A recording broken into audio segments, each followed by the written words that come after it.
Hi guys! Ayan. May papakita ako sa inyo. Anong tawag nyo dito? Ayan. Alam ko yung pangalan na ito. Ayan. Ang ganda ng kulay. May pagka yellow orange.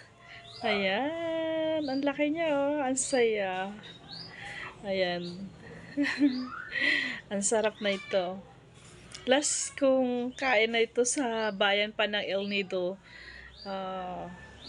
1994 doon sa De Los Rios compound dati na tinitirhan namin sa bayan ng El Nido. Merong ganito puno, tapos namumunga siya ng ganito.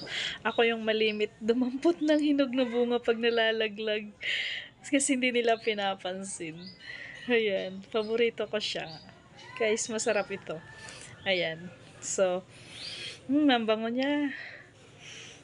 Ang sarap na ito. Alam nyo, maraming gamot ito. So, ayan.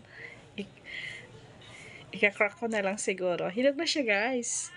Hinog na siya. Oh, ang laki. So, ayan. Ayan na. Oh, wow. Perfect. Oh. Ayan. Ang sarap na ito, guys. So, itatanim ko yung buto niya para mayroon din akong puno. I wish na sana mabuhay. Ayan. Maliit lang yung compound ko. Naku, kung malawak, marami na akong puno sa paligid. Kain tayo, guys. Ang tamis. Ang sarap. Sarap niya. Perfect yung pagkahinog. Ang sarap. Ayan. Kain tayo. Kain tayo ng fruits na ito. Ang sarap. Ito yung buto niya, oh. Ang laki. Ayan yung buto niya. Kain tayo, guys. Anong tawag nyo dito?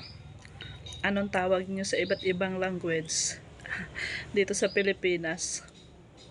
Anong tawag nyo sa prutas na ito? Ayan.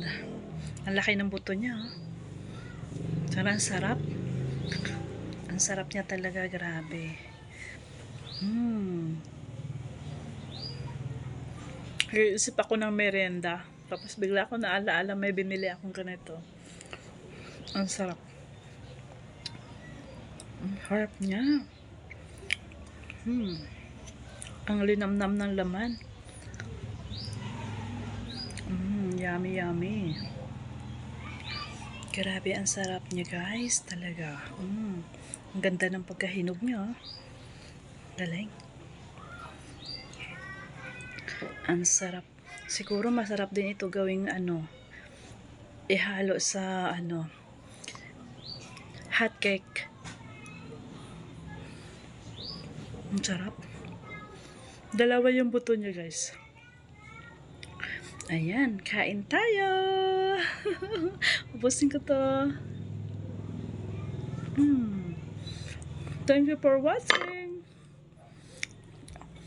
Ang sarap ng prutas nito. Ang sarap ulit-ulitin kainin.